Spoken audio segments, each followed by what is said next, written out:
Isso é raro hoje em dia, infelizmente, principalmente em produção feita para streaming. Então, nesse sentido, eu acho que é um desperdício de oportunidade, né?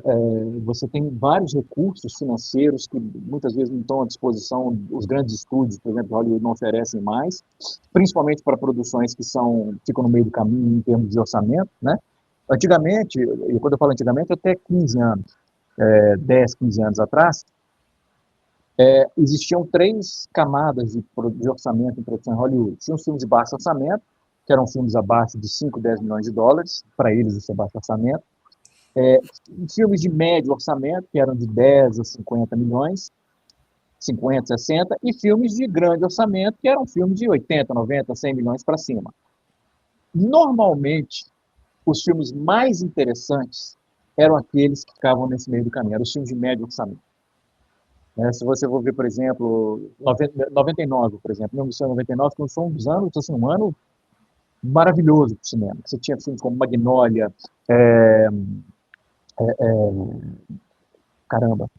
Magnolia, O Informante, acho que o Informante é de 99 também. Agora só que eu falei, me deu um branco. Mas enfim, foi Matrix. Foi um ano riquíssimo para o cinema. Até Matrix para o período era de médio orçamento. Mas enfim, você vai ver os filmes indicados, por exemplo, a premiação em 99, o Clube da Luta, boa parte daqueles filmes eram filmes de médio orçamento. Esse, por exemplo, eu sei, Clube da Luta, Magnolia, era um filme de médio orçamento. Então, normalmente, ali era o mais interessante. Por quê? Tinha dinheiro suficiente para fazer uma produção bem cuidada, mas não era um orçamento alto demais para os executivos ficarem fiscalizando o que o cineasta estava fazendo, que era o dinheiro deles que estava envolvido. Um filme de 150 milhões de dólares é um comitê que faz o filme, não é só o diretor. O estúdio está lá dando nota, fazendo observação o tempo inteiro. Hoje em dia não existe mais filme de médio orçamento. Hollywood não investe mais em filme de médio orçamento porque eles acham que não vale a pena, que é risco demais para pouco retorno. E parte disso se deve à popularização do streaming. Então, nesse sentido, eu acho que o streaming realmente tem prejudicado,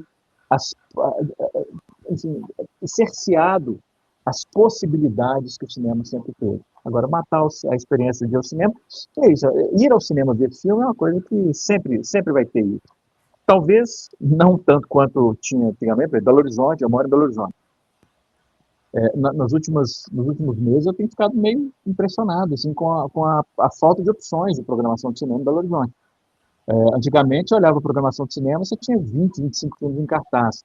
Hoje você olha com 10, 12, e boa parte dublado.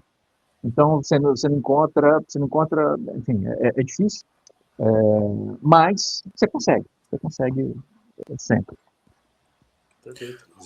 Ô Pablo, eu vou te fazer uma pergunta, mas eu acho que como talvez a sua resposta seja o cinema brasileiro, então se a gente puder tirar o cinema brasileiro da pergunta, da possibilidade de resposta, tem algum cinema que você considera assim, o cinema do coração, o cinema europeu, asiático, enfim, algum cinema que você tem um carinho especial?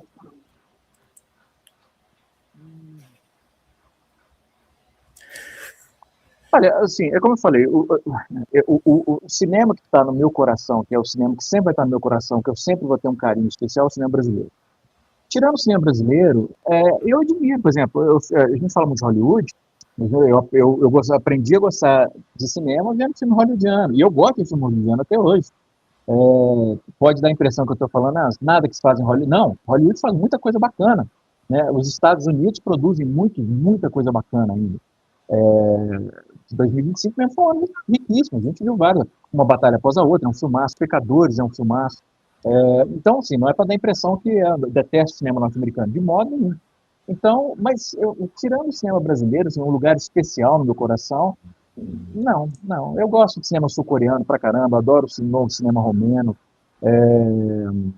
cinema norte-americano, enfim, o cinema argentino é lindíssimo. É aí que tá, assim, quando eu falo cinema é lindíssimo e tal, mas é difícil falar isso porque você encontra cinema lindíssimo em todos os países. Então, assim, é difícil, né? Porque às vezes eu posso estar falando, o cinema argentino é lindíssimo. Peraí, mas o cinema mexicano não é? Também. Tem coisas ruins, tem coisas boas. Então, assim, não, tirando o cinema brasileiro, não vou dizer que existe um lugar especial. Não, eu tenho carinho por todos, um carinho generalizado por todos. Perfeito. Fênix fez uma pergunta para o Pablo. O livro que você está escrevendo sobre Breaking Bad ainda estará publicado para atualizar para a gente? Não, o livro já está escrito, o livro está pronto, há um tempão já. O livro está pronto desde fevereiro do ano passado. O problema do livro, que era um problema, enfim, é um problema de direitos autorais das imagens, porque a maneira como eu concebi o livro, eu acho que o livro se enriqueceria muito se cada capítulo, porque cada capítulo é dedicado a um episódio da série. Então, a série são 62 episódios, então tem 62 capítulos para a série, tem um capítulo só para o Eu Camino, que é o filme que fizeram depois, e um capítulo para os episódios curtos que eles fizeram para a internet entre as temporadas de Breaking Bad. E a minha ideia, para fazer sentido, é que cada capítulo tenha imagens daquele episódio. E existe que é uma coisa que eu realmente não consigo entender, porque